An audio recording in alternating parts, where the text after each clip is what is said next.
मैं तुमसे मोहब्बत नहीं करती आहान, प्लीज मुझे जाने दो।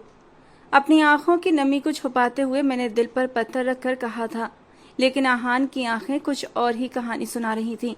उसने जोर से मुझे दीवार से दे लगाया कि मेरी कमर में दर्द की एक तेज टीस उठी थी। मुझे पागल समझ रखा है? बेवकूफ हूं मैं? इतने दिनों से जो चल रहा था वो क्या था? उसकी आंखों में तीव्र गुस्सा देखकर मेरी पलकें तक कांप उठी थीं। मेरे पास कहने को कुछ भी नहीं बचा था। बोलो, डैम इट। वो गुस्से के मारे इतनी जोर से चीखा कि मेरी सांसें गले में अटक गई थीं। आंसुओं से भरी आंखों से मैंने उसे अविश्वास से देखा। आज तक उस इंसान ने कभी ऊंची आवाज में बात नहीं की थी, लेकिन आज तो वो कोई और ही आहान लग रहा था। मैं सांस रोके बिना पलकें झपकाए उसे देखे जा रही थी। आंसू टूट कर गालों पर फिसल रहे थे। सांस लो सहर। उसकी आवाज पर मैंने पथराई हुई नजरों से उसे देखा, लेकिन सांस अब भी रुकी हुई थी। सुनाई नहीं दे रहा? सांस लो, वरना मैं अपने तरीके से तुम्हारी सांसों को बहाल करूंगा। अब की बार वो फिर से दबी दबी आवाज में चिल्लाया तो मैंने अपना रुका सांस बहाल किया था। मुझे अचानक ही उसे डर लगने लगा था। आहान का ये गुस्सा मैं पहली बार देख रही थी। सच कहते हैं, शांत दरिया में ही तेज तूफान की लहरें दबी होती हैं, और ऐसा ही आहान का गुस्सा मुझे जाहिर कर रहा था। वो ऊपर से जितना शांत रहने वाला था, अंदर से उतना ही तूफानी था। मैंने इन 6 महीनों में उसके जैसा विनम्र इंसान अपनी पूरी जिंदगी में नहीं देखा था, और आज वो सारी कसर पूरी कर रहा था। उसने अपनी उंगलियां मेरी नरम बाजुओं में जोर से धंसाई थीं कि मेरे होठों से एक सिसकी निकली थी। मेरी आंखों में आंखें डालकर वो गुस्से से बोला था, तुम मुझसे प्यार करो या ना करो, आई डोंट केयर, लेकिन मेरे लिए ये काफी है कि मैं करता हूँ। इसलिए शादी तो तुम्हारी मुझसे ही होगी, समझी तुम? वो कतई अंदाज में बोलते हुए पीछे हट गया। मैंने घबराकर इधर उधर देखा तो कोई नहीं था। कॉलेज लगभग पूरी तरह खाली हो चुका था। वो अपने बालों में हाथ फिराते हुए मुझे शिकायती अंदाज में देख रहा था, और मैं दीवार से सटकर खड़ी डर के मारे उसे देख रही थी। अब कुछ हद तक वो अपने गुस्से को कंट्रोल कर चुका था। मेरे पास आते हुए उसने मेरे गालों से आंसू पोंछे थे।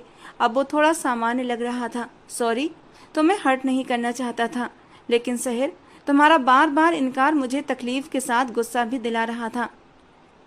आहान अपनी धीमी आवाज में कहते हुए मेरी आंखों में छुपा डर महसूस कर रहा था। आप मुझे घर जाने दें प्लीज। मेरे होठों से निकले शब्दों पर उसने अपने होठ भींच लिए। जाओ, बल्कि आओ, मैं छोड़ देता हूँ। नहीं, मैं चली जाऊंगी, आप प्लीज। मेरे इनकार पर वो मुझे उलझी निगाहों से देखने लगा, जिनमें साफ चेतावनी थी। मैंने अपनी पलकों को झुका लिया और उसके साथ कदम आगे बढ़ा दिए। कॉलेज के मेन गेट तक पहुंचते ही मैंने गहरी सांस ली। अपनी बड़ी सी गाड़ी का फ्रंट डोर खोलते हुए वो मेरे बैठने का इंतजार करता मुझे देखने लगा, और फिर मैं चुपचाप बैठ गई, चाहते हुए भी इनकार न कर सकी। ड्राइविंग सीट पर बैठते ही उसने गाड़ी रोड पर डाल दी। मैंने चोर निगाहों से उसे देखा। वो नाराजी में हमेशा चुप हो जाता था, और अब उसकी नाराजी मुझे अंदर तक तोड़ रही थी। नाराज हो मुझसे? मुझसे पूछे बिना न रहा गया। मेरे सवाल पर भी वो खामोश रहा और चुपचाप ड्राइव करता रहा। पहली बार उसने मेरी बात को नजरअंदाज किया था, वरना चाहे कुछ भी हो जाए, कितने ही लोगों में मौजूद हो, कितना ही बिजी हो, मुझे आज तक उसने कभी नजरअंदाज नहीं किया था। अब उसका जवाब न देना मुझे बेहद तकलीफ दे गया। मैं आंसू रोकते हुए विंडो से बाहर देखने लगी। उसने एक नज़र मेरी तरफ देखा और फिर वापस विंड स्क्रीन पर नजरें गड़ा दी। मेरे नाराज होने से तुम्हारी जात पर कोई फर्क पड़ने वाला तो है नहीं, इसलिए मेरे नाराज होने न होने से कोई फर्क नहीं पड़ता तुम्हें, बेफिक्र रहो। वो गंभीर लहजे में बोलता हुआ गाड़ी का मोड़ काट रहा था। आहान प्लीज ट्राई टू अंडरस्टैंड, हमारी फैमिली में बाहर शादी नहीं करते, कैसे समझाऊं आपको? मैंने झुंझलाते हुए कहा। तुम्हें समझाने की जरूरत नहीं, अब जो करना है मैं खुद कर लूंगा। उसकी आंखों के तैरते लाल डोरे देखकर मैं अंदर तक सहम चुकी थी। मुझे उसके इरादे अच्छे नहीं लग रहे थे। वो गाड़ी अब मेरे घर के एंट्रेंस में दाखिल कर चुका था। गैराज में सिर्फ एक ही गाड़ी खड़ी करने की जगह थी, पर अब्बू की गाड़ी में कोई मसला था। वो ठीक होने के लिए गई हुई थी, इसलिए उस जगह आहान ने अपनी गाड़ी खड़ी कर दी थी। बाहर आ जाओ, आहान ने गाड़ी से बाहर निकलते हुए बेहद संजीदगी से कहा तो मेरे होश उड़ गए। आप यहाँ क्यों आए हैं? प्लीज वापस जाएं। मैंने गाड़ी से बाहर निकले बिना डरते डरते कहा, जबकि वो घूम कर मेरी तरफ आता गाड़ी का दरवाजा खोल चुका था। खुद आओगी या मैं हाथ पकड़कर अंदर ले चलूं? वही अंदाज। मुझे अब उससे सच में डर लगने लगा था। आखिर चाहता क्या था ये, मुझे समझ न आया। मैं चुपचाप गाड़ी से नीचे उतरते गहरा सांस भर गई। डरी हुई नजरों से आहान को देखा। चलो अंदर। वो मुझे अपने साथ लिए मेरे घर में आया। और आज मेरा दिल चाह रहा था कि अपने घर में दाखिल होने के बजाय कहीं और चली जाऊं। वो अचानक रुक गया, पीछे मुड़कर मुझे देखने लगा और मैं और ही सोचों में गुम सीधा उसके सीने से जा टकराई। उफ, सर पर हाथ रखे उसे देखा। देखने में इतना पोलाइट और बॉडी इतनी हार्ड। मेरे घूर कर देखने पर मेरा सर सहलाते हुए वो मुस्कुरा दिया और अंदर बढ़ गया। अस्सलामु अलैकुम। आहान ने वहां मौजूद सभी लोगों को एक साथ सलाम किया। एक पल के लिए सब लोग चौंक गए। मामा और मामी और उनके साथ उनका बेटा कामरान भी अंदर घर में मौजूद था। अबू ने हैरानी से मुझे और फिर आहान को देखा। मेरी आंखों में आंसू और डर लहराया, जबकि चेहरे पर भी डर साफ साफ झलक आ रहा था। वालेकुम सलाम। आओ आहान बेटा, बैठो। अबू ने हमेशा की तरह आहान से मोहब्बत से बात की, जैसे वो हमेशा किया करते थे। अंकल, बेवक्त आने की माफी चाहता हूँ, लेकिन बात ही ऐसी थी जो करनी जरूरी थी।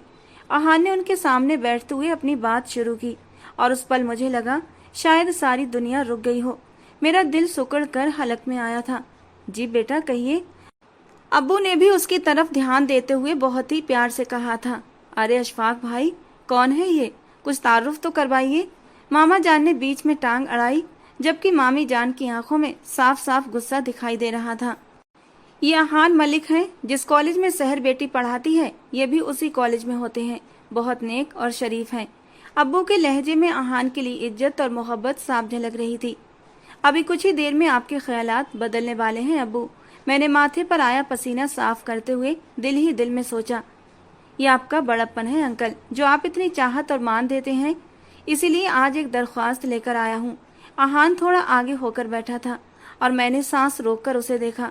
जी जी कहिए, वो भी मुस्कुराते हुए बोले, जबकि बाकी सब लोग खामोश नजरों से आहान की ओर ही देखे जा रहे थे। मैं आपकी बेटी सहर से निकाह करना चाहता हूँ। उम्मीद करता हूँ आप मेरी बात को सकारात्मक अंदाज में सोचेंगे। कहते हुए आहान ने अब्बू के चेहरे के तासुरात देखे, जबकि मैं तो अब तक सांस रोके आहान के निडर अंदाज को देखे जा रही थी। वो वाकई इतना निडर और बहादुर था, ये मैं नहीं जानती थी, लेकिन इतनी दीदा दिलेरी, मेरा तो हार्ट फेल होने वाला था। ये क्या कह रहे हैं? अशफाक साहब, कुछ मुझे भी समझाएंगे? मामा जान ने माथे पर बल डालते हुए कहा। आहान बेटा, ये वक्त मुनासिब नहीं लग रहा मुझे कि आपने जो ये बात कही है। आहान की बात सुनकर अबू भी हड़बड़ा गए थे। अंकल, मुझे तो यही वक्त मुनासिब लगा। आप इजाजत दें तो कल मेरी माँ आएंगी रिश्ता पक्का करने।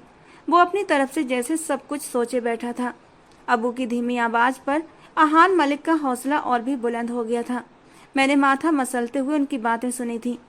और हम जो आज कामरान का रिश्ता लाए हैं, उसका क्या?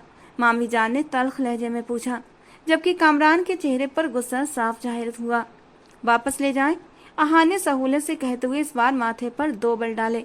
हद हो गई अशफाक साहब, ये लड़का हमारी बेइज्जती कर रहा है और आप हैं कि चुपचाप सुनते जा रहे हैं।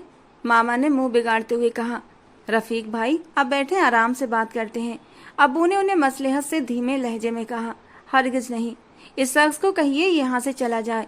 शहर को आपने मेरे बेटे कामरान के लिए तय कर दिया है, तो फिर अब ये कहाँ से आ गया? मामू इस बार गुस्से में खड़े हो गए। क्या आपने शहर का निकाह कर दिया है? आहान ने बाबा से तीखे लहजे में पूछा, तो उन्होंने गहरी सांस लेते हुए सिर नामे हिला दिया। फिर ये क्यों इतना हक जता रहे हैं? हमारे परिवार की लड़की है, हमारे परिवार में ही रहेगी। तुम यहाँ से फौरन निकलो। आहान की बात पर इस बार कामरान को भी बोलने का मौका मिला था और वो आगे बढ़कर बोला भी।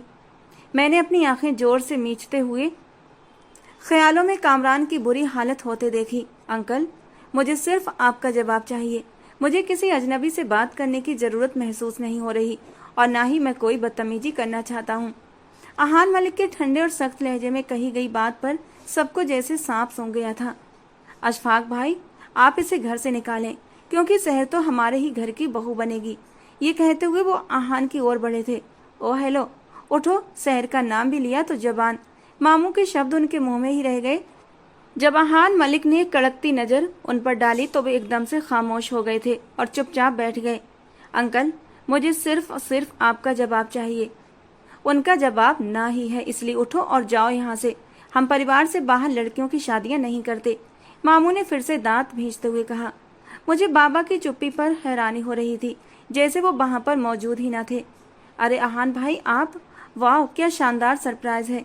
मैं अभी चिकन रोल बनाकर लाती हूँ, आपके फेवरेट है ना, आप खाकर जाइएगा। मंतशा की बात पर सहर ने उसे घूर कर देखा। यहाँ घर में तूफान आया हुआ है और इन मोहतरमा को रोल खिलाने की पड़ी है। मैंने सिर नामे हिलाकर उसे इशारों ही इशारों में माहौल की गंभीरता समझाने की कोशिश की थी, लेकिन वो तो सदा की बेवकूफ मेरे इशारों को समझ ही न सकी। अशफाक साहब, आप इस लड़के को निकालते क्यों नहीं? मामू इस बार परेशान हो उठे थे। रफीक भाई, मैंने कभी आपको शहर के रिश्ते के लिए हाँ नहीं की है, तो आपसे गुजारिश है कि आप फिलहाल इस तरह कोई हक न जताएं। अहान मेरे मेहमान हैं और ये मेरा घर है। मैं नहीं चाहता कि आप मेरे घर आए मेहमानों के साथ बदतमीजी करें। बाबा की इस बात पर सब लोग हैरान रह गए, जबकि अहान के चेहरे पर सुकून सा छा गया। मतलब आप हमें इनकार कर रहे हैं? मामी जान गुस्से में उठते हुए बोली। इनकार नहीं, लेकिन इकरार भी नहीं किया है अभी तक। तो ठीक है, अभी कर दीजिए इकरार। कामरान को अब अहान की मौजूदगी बहुत ज्यादा खलने लगी थी। वो चलता हुआ मेरे करीब आकर खड़ा हुआ और मैं बेख्तियार 2 कदम पीछे हो गई और उसे घूर कर देखा। वो सबके सामने मुझे जिस तरह देख रहा था, शायद बाबा को भी अच्छा नहीं लगा था, क्योंकि उनके चेहरे के हाव भाव बिगड़े थे। मुझे इस रिश्ते में कोई दिलचस्पी नहीं है, आप लोग जा सकते हैं। बाबा ने उन्हें इस बार साफ साफ इनकार कर ही दिया, तो वो लोग बुरी तरह भड़क उठे। कामरान की हरकत और मामू मामी का रवैया बाबा को बिल्कुल भी अच्छा नहीं लगा था और उन्होंने साफ इनकार कर दिया, जिस पर मामू का परिवार आग बबूला हो उठा था। आप गलत कर रहे हैं फूफा जान, शहर सिर्फ मेरी है, उसे मुझसे कोई नहीं छीन सकता। कामरान ने मेरी ओर कदम बढ़ाए कि अचानक अहान रास्ते में आकर खड़ा हो गया। अगर अपने पैरों पर चलकर वापस जाना चाहते हो तो अपने कदम यहीं रोक लो, वरना। अहान की सर्द आवाज में दी गई धमकी पर कामरान एक पल के लिए बौखला गया। वरना क्या? क्या करोगे तुम? उसने अहान का कॉलर पकड़ लिया।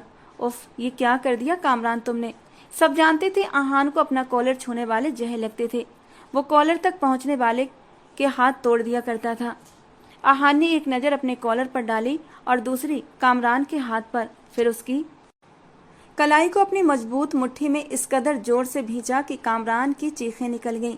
मामू और मामी भी घबरा गए। अरे छोड़ो हमारे बेटे को, छोड़ो। अशफाक साहब, इसे कहिए कामरान का बाजी छोड़े। मामू एकदम घबरा कर बोले। हाय, मेरे बच्चे की बाजू तोड़ दी, छोड़ो। मामी ने तो सीना ही पीट लिया। अहान बेटा, हाथ छोड़ दो उसका। बाबा की बात पर अहान ने होंठ पीछे, लेकिन कलाई को वो मरोड़े जा रहा था। या अल्लाह, ये सब क्या हो रहा है? मेरा बीपी लो होने लगा था। अहान प्लीज छोड़ दीजिए उसे, आपको मेरी कसम। मैंने धीरे से उसके पास जाकर कहा तो उसने उसकी कलाई एक झटके में ही छोड़ दी। वो अपनी कलाई दूसरे हाथ से थामे चीख रहा था, जबकि मामू मामी शोर मचाते चिल्लाते अपने बेटे को लेकर वहां से चले गए। बेटा, इस कदर गुस्सा करना अच्छी बात नहीं, बैठो आराम से बात करते हैं। सहर बेटा, तुम जाओ चाय लेकर आओ। उन्होंने मुझे टालना चाहा और मैं अहान की तरफ एक नजर डालती अंदर चली गई। आप सहर से निकाह करना चाहते हैं? आपकी ख्वाहिश का मैं एहतराम करता हूँ। ये नहीं कहूँगा कि बेटी की रजामंदी लेना जरूरी है, क्योंकि उसका आपके साथ घर में दाखिल होना और अब तक होने वाली सारी बातचीत के बीच खामोश रहना इस बात का सबूत है कि वो भी आपके इस फैसले में आपके साथ है। वरना आपकी इतनी हिम्मत न होती कि आप यहाँ बैठकर सीधे मुझसे मेरी बेटी का हाथ मांगते। बाबा की खरी खरी बातों ने मेरा दिल जोर से धड़कने पर मजबूर कर दिया। मैं दीवार की आड़ में खड़ी न सिर्फ उन्हें देख रही थी, बल्कि सब कुछ सुन भी रही थी। मंतशा भी मेरे साथ खड़ी मेरा हाथ थामे मुस्कुरा रही थी। मैंने उसे घूर कर देखा। आपकी बातें अच्छी लगी अंकल जी मुझे, लेकिन मैं अपनी मामा को कल ही भेजना चाहता हूँ और जल्द से जल्द निकाह करना चाहता हूँ, क्योंकि आपकी बेटी का मूड कब बदल जाए कुछ कहा नहीं जा सकता। वो इस बार मुस्कुराकर बोला था और उसके साथ साथ उसकी आंखें भी मुस्कुरा रही थी।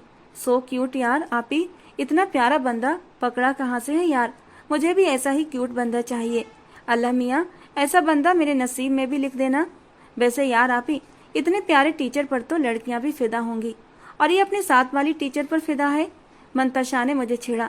चुप हो जा पागल, बाबा ने सुन लिया तो पिट जाएगी। मैंने उसे टोका। ठीक है, अगर इज्जत के साथ आपकी माँ आती हैं तो मुझे कोई ऐतराज नहीं, और मैं खुद चाहता हूँ कि जल्द से जल्द इस फर्ज से फ्री हो जाऊं। बाबा की बात पर मेरा दिल जोरों से धड़क उठा। मैंने अपने अंदर हिम्मत पैदा की और बाबा के सामने जाकर खड़ी हो गई। बाबा, मुझे ही शादी नहीं करनी। मेरे अचानक इनकार पर बाबा चौंके, जबकि आहान ने सख्त नजरों से मुझे घूरा। क्या मतलब? बाबा को मेरी दखल अंदाजी बिल्कुल पसंद नहीं आई। बाबा, यही सच है, मुझे इनसे शादी। आहान मालिक अपनी जगह से खड़ा होकर मुझे सख्त निगाहों से देखने लगा। मेरी बात अधूरी रह गई थी। मेरी पलकें बेकाबू होकर झुक गईं। उसकी नजरों की तपिश ही कुछ ऐसी थी कि मैं आगे कुछ बोल ही नहीं पाई। अंकल, मुझे नहीं लगता कि आपके परिवार में लड़कियों की शादी बाहर करने का कोई रिवाज नहीं। आहार मुझे सख्त निगाहों से घूरते हुए बाबा से पूछ रहा था। हाँ बेटा, यकीनन ऐसी कोई बात नहीं है, वरना मैं आपको शहर के लिए कभी हाँ नहीं करता। उनकी बात पर आहार ने गहरी सांस ली। मेरा झूठ पकड़ लिया गया था और अपने झूठ पकड़े जाने पर मैं एक गहरा सांस लेकर रह गई। अंकल, आपकी इजाजत से मैं कल ही निकाह करना चाहता हूँ। वो मुझ पर गहरी नजरें डालता हुआ बाबा की ओर मुड़ा और मुझे ऐसा लगा जैसे उसने मुझे वार्निंग दी हो, जैसे कह रहा हो कि अपनी जबान को कंट्रोल में रखो, वरना जब मैं कंट्रोल करने पर आऊंगा तो सिर्फ आंसू बहाओगी। मैंने होंठ भींचे और सिर झटक दिया, जबकि बाबा उसे इजाजत दे चुके थे। उसके जाने के बाद बाबा ने मुझे हाथ पकड़कर अपने पास बिठा लिया। कोई बात परेशान करी है तो बताओ मुझे। आहान ने कुछ कहा है या फिर जबरदस्ती? नहीं बाबा, ऐसी कोई बात नहीं है, वो एक अच्छा इंसान है। मैंने फौरन उनकी बात का जवाब दिया। फिर क्या मसला है शादी करने से? जहाँ तक मेरी इन अनुभवी आंखों ने देखा है, तुम भी उसे पसंद करती हो, फिर भला इस शादी से इनकार क्यों? या फिर कामरान? अल्लाह का खौफ करें बाबा, आप जानते हैं कामरान किस टाइप का है? मैंने बाबा के सीने पर सर रखकर कहा तो वो धीमा सा मुस्कुरा दिए। इसीलिए मैंने भी आपके टाइप वाले रिश्ते को हाँ कही है और कामरान के रिश्ते के लिए फौरन मना कर दिया है। मैं जानता हूँ आहान एक बहुत ही अच्छा और बहुत ही अच्छे खानदान से ताल्लुक रखता है। स्टेटस में हम उसके मुकाबिल नहीं हैं, लेकिन इज्जतदार लोग हैं और यही इज्जत देखकर वो हमारी तरफ बढ़ा है और बहुत शराफत से रिश्ता मांगा। मैंने आपकी आंखों में उसके लिए पसंदीदगी देखकर ही ये हाँ की है, लेकिन अब आपका ये इनकार करना मेरी समझ से बाहर है। वो उलझे हुए से दिखाई दिए। मेरे बाबा और रिवायती माँ बाप में से नहीं थे जो बच्चों को गुस्से और रौब से रखते हैं। वो हमारे साथ बहुत दोस्ताना अंदाज में बात करते थे। मामा की डेथ के बाद मेरा और मुंतशा का बहुत ज़्यादा ख्याल भी रखा उन्होंने कि हमें खुद पर रश्क होता था। बाबा, मुझे बस डर लग रहा है, इसीलिए अभी सोचा नहीं शादी का। और ये मिस्टर आहान तो जैसे बहुत ज़्यादा तेज चल रहा है। पहले रिश्ता पक्का करने का कहा, अब डायरेक्ट निकाह पर पहुंच गया। मैं चाह कर भी बाबा को असल बात न बता पाई कि मैं आहान से शादी क्यों नहीं करना चाहती। शायद बता देती तो आने वाले लम्हों में मुश्किलात न पैदा होती। मेरी जिंदगी में आगे चलकर जो तूफान आने वाले थे वो तूफान आने से पहले ही शांत हो जाते। लेकिन गलती तो मैं कर चुकी थी कि मैंने सबसे सच्चाई छुपाई थी। आहान से शादी न करने की वजह मैंने अपने बाबा को भी नहीं बताई थी। बेटा, एक दिन तो सभी को रुखसत होकर दूसरे घर जाना होता है, और फिर आपकी एज है शादी की। आपकी शादी करते ही फिर मुंतशा का भी तो सोचना है। मुंतशा पास आकर बैठी तो बाबा ने उसे अपने करीब कर लिया। बिल्कुल नहीं, मुझे आपको छोड़कर कहीं भी नहीं जाना। मुंतशा ने उदासी से कहा। मैं भी नहीं जाऊंगी। मेरा लहजा भी रुंध गया, जबकि बाबा मुस्कुरा रहे थे और नहीं पता था ये उनके चेहरे पर आई आखिरी मुस्कान भी हो सकती थी। सोने के लिए लेटी तो आहान की कॉल आने लगी। मैं सोई हुई मुंतशा को एक नज़र देखकर बालकनी में आ गई और कॉल को यस करते हुए कान से लगा लिया। सहर, आपने अंकल के कान तो नहीं भरे? आहान की बात पर मुझे सख्त तैश आ गया। एक्सक्यूज मी, आप बाज आ जाएं। मैं बता रही हूँ आपको, आप बाबा के सामने जितना अच्छा बन जाएं, लेकिन क्या मैं आपकी नज़रों में बुरा हूँ? अचानक से उसने मेरी बात काट दी। मैंने एक पल को रुककर गहरा सांस भरा। मैंने ऐसा कुछ नहीं कहा। तो फिर इनकार की वजह? जबकि इन 6 महीनों में मैंने जितना आपको समझा और जाना है, मुझे पूरा यकीन है कि आप भी मुझे पसंद करती हैं। फिर क्या वजह है? मैं नहीं बता सकती आपको आहान, प्लीज आप अभी ऐसा कुछ ना करें। मुझे इस रिश्ते में अभी नहीं पड़ना। आप समझ क्यों नहीं रहे? मैंने परेशान होते हुए कहा। कुछ लम्हे यूं ही खामोशी से बीत गए। अब कल निकाह के बाद आपसे बात करूंगा, सख्त लहजे में कहते हुए वो कॉल काट गया। मुझे उसका खुद पर यूं हक जमाना गुस्सा दिला रहा था। निकाह के लिए कबूल है कहना जरूरी है, वो मैं कहूंगी तो निकाह होगा ना। मैंने भी गुस्से से उसे मैसेज टाइप करते हुए सेंड कर दिया। मैसेज फौरन सीन हुआ। मेरा दिल जोरों से धड़का। मुझे लगा कोई गुस्से वाला मैसेज आएगा, लेकिन दूसरी ओर बिल्कुल खामोशी थी और उसकी खामोशी सारी रात बरकरार रही और मैंने सारी रात जागते काटी थी। मैं उसके रिप्लाई का इंतजार करती रही और उसने रिप्लाई नहीं दिया। आज पापा ने अपने ऑफिस से छुट्टी ले रखी थी, जबकि मुंतशा भी यूनिवर्सिटी नहीं गई थी। मजबूरन मुझे भी कॉलेज से ऑफ लेना पड़ा। नाश्ते के बाद मुंतशा के साथ आज के खास दिन की तैयारियों में लग गई, क्योंकि इनकार की कोई गुंजाइश नहीं बची थी। जबकि आने वाले लम्हों को सोचकर मेरा दिल बहुत घबरा रहा था। शाम को अहान और उनके घर वालों ने आना था। शॉर्ट नोटिस पर पापा ने अपने कुछ करीबी रिश्तेदारों को और 2 दोस्तों को इनवाइट कर दिया था। अभी मैं ड्राइंग रूम के पर्दे बदल रही थी कि कॉलेज के नंबर से कॉल आने लगी। मैंने झट से कॉल रिसीव की। मिस सहर, आज कॉलेज न आने की वजह दूसरी तरफ अहान था। आप जानते हैं वजह, आज मैं नहीं आ सकती। फिर क्यों पूछ रहे हैं? मुझे उसकी बात पर गुस्सा आने लगा। आपने ऑफिस में कोई लीव सबमिट नहीं कराई है, बताना भी जरूरी नहीं समझा? हर संस्थान के कुछ रूल्स होते हैं और हमें उन रूल्स को फॉलो करना पड़ता है हर हाल में। दूसरी तरफ अहान की आवाज संजीदा थी। सर, आज मेरा निकाह है तो मैं नहीं आ सकती, मैंने हर लफ्ज चबाते हुए कहा था। दूसरी तरफ अहान के लबों को शायद मुस्कान ने छुआ था। निकाह तो शाम में है, तो अभी आप कॉलेज आ सकती थी। अहान ने अब की बार तेजी से कहा। नहीं आ सकती ना, घर में बहुत सारे काम हैं। होने वाले मंगेतर को बहुत जल्दी है निकाह की। 1 दिन के लिए शॉर्ट नोटिस पर निकाह कर रहा है। खड़ूस और मैं सहर, बहुत गलत बात है। आपको अपने होने वाले शौहर के बारे में ऐसा नहीं बोलना चाहिए। वो मुझसे बड़े बुजुर्गों की तरह बात कर रहा था और मुझे उस पर गुस्सा आ रहा था। जबरदस्ती का शौहर। सहर, तुम्हें मेरा प्यार जबरदस्ती का सौदा लगता है? वो अचानक ही अपनी रियल टोन में आया था और उसके बदलते अंदाज देखकर मेरा दिल धक से हुआ था। मैं अहान से कितनी मोहब्बत करती थी, ये बात या तो मैं जानती थी या फिर मेरा खुदा जानता था। लेकिन एक ऐसी मजबूरी थी कि मैं अहान से शादी नहीं करना चाहती थी और वो मजबूरी मैं अहान को बता भी नहीं सकती थी। मेरी खामोशी पर वो फिर से बोला था, जबरदस्ती का या फिर राजी का, लेकिन हम सफर तो मैं ही तुम्हारा बनूंगा। अच्छे से तैयार हो जाओ, आज की शाम तो मेरे नाम होने वाली हो। प्लीज फोन बंद करें, मुझे बहुत सारे काम हैं। दूसरी तरफ अहान ने मुस्कुराते हुए कॉल कट कर दी, जबकि मैं फिर से सोचों में डूब गई थी। लाख कोशिश के बाद भी शादी को मैं रोक नहीं पा रही थी, पर अब मैं अंदर ही अंदर डर भी रही थी। उस इंसान के बारे में सोच रही थी जो इस शादी को रोकने की सबसे बड़ी वजह थी और जिनके बारे में मैं सोच रही थी, उन्हीं की कॉल आने लगी। मैंने धड़कते दिल के साथ कॉल उठाई थी। मना किया था ना तुम्हें कि इनकार कर दो इस रिश्ते से, फिर भी तुम ढीठ ही निकली। नहीं सुननी ना मेरी बात। मैंने मना किया था, फिर भी वो नहीं सुन रहा मेरी बात। मेरा लहजा रुंध गया था, क्योंकि तुम भी तो उसके इंतजार में थी कि कब वो निकाह करे। मैं अब भी कह रही हूँ कि इनकार कर दो, वरना अंजाम की जिम्मेदार तुम खुद होगी। सामने की धमकी भरे लहजे पर मेरा दिल कट सा गया था। आप बात को समझने की कोशिश करें, मेरे हाथ में कुछ नहीं। आप उन्हें मना कर दें, मैंने आंसू पोंछते हुए कहा। जो कहा है वो करो, मुझे ऑर्डर मत सुनाओ।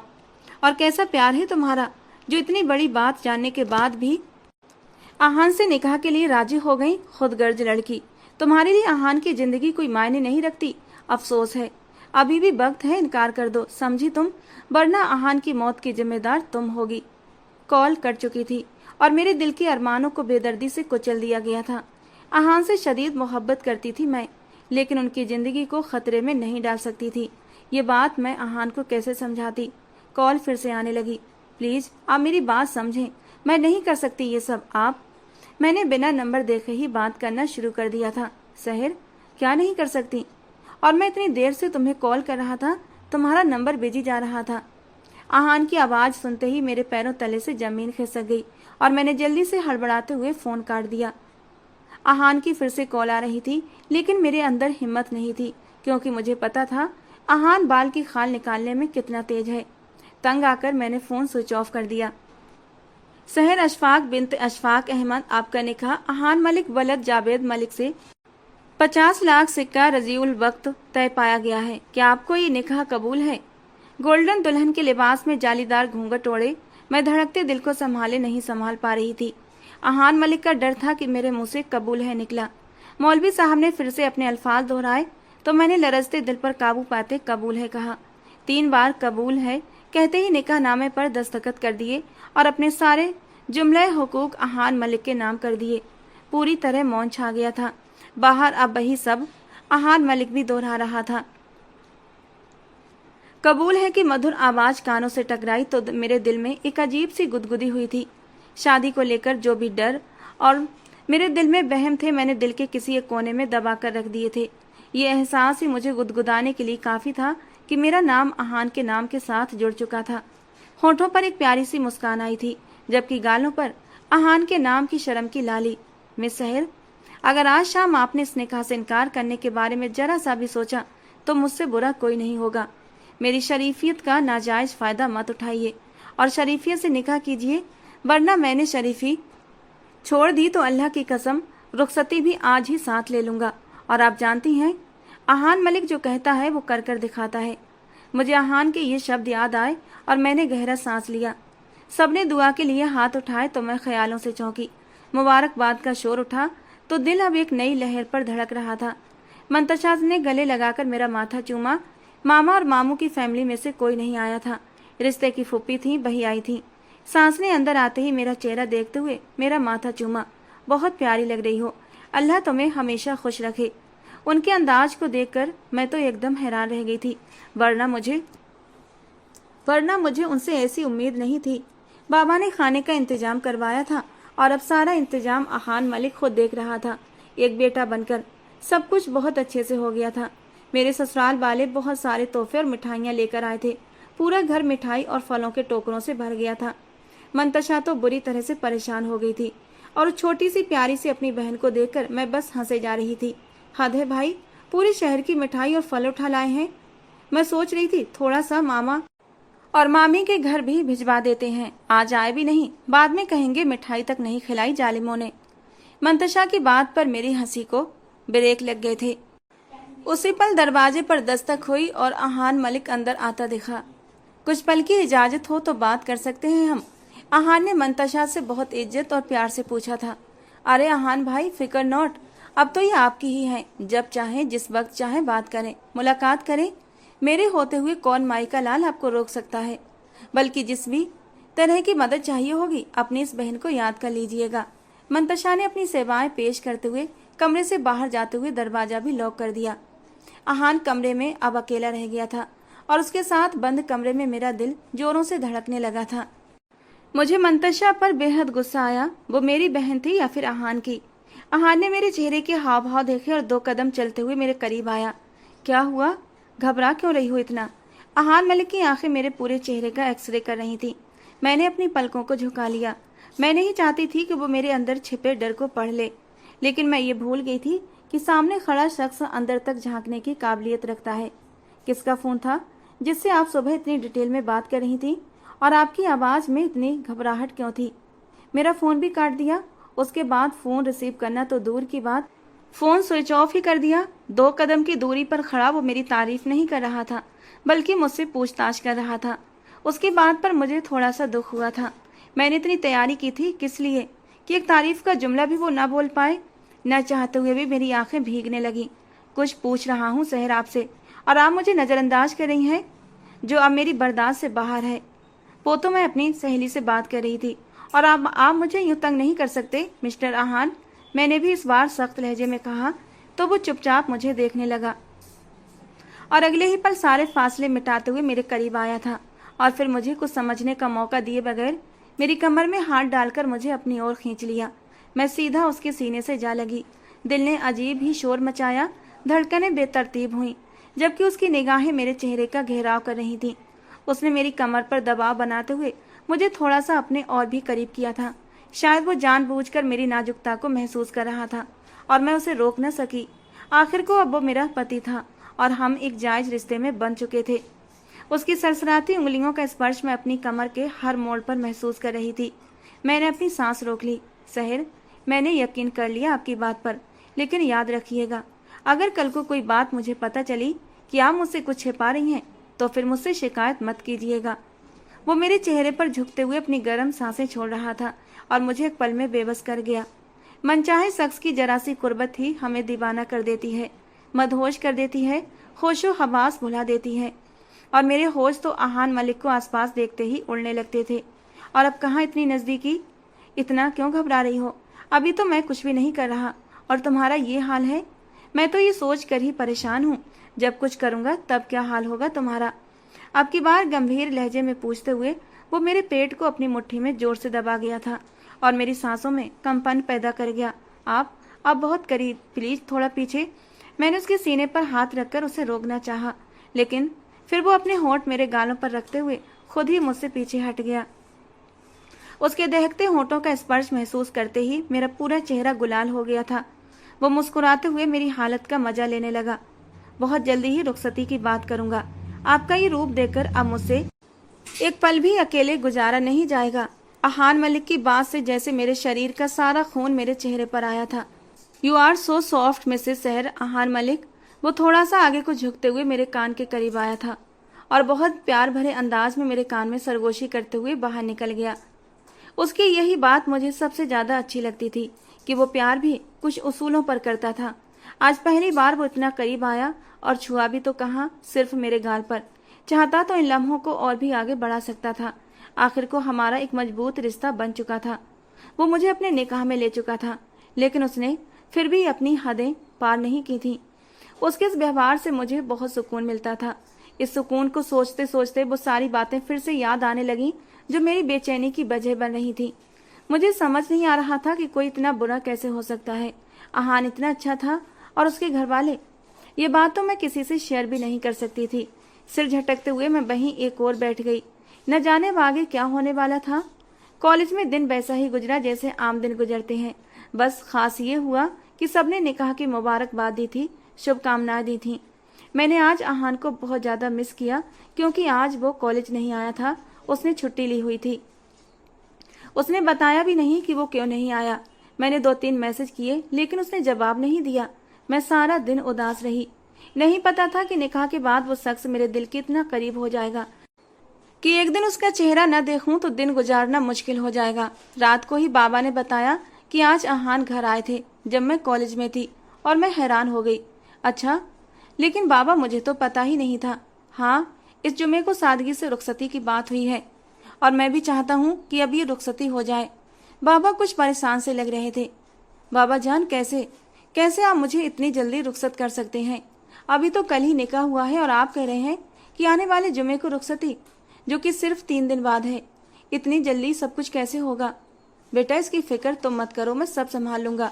तुम बस तैयारी करो, ये पैसे लो और जाकर शादी की तैयारी करो और कॉलेज से छुट्टी ले लो। आप ठीक तो है ना?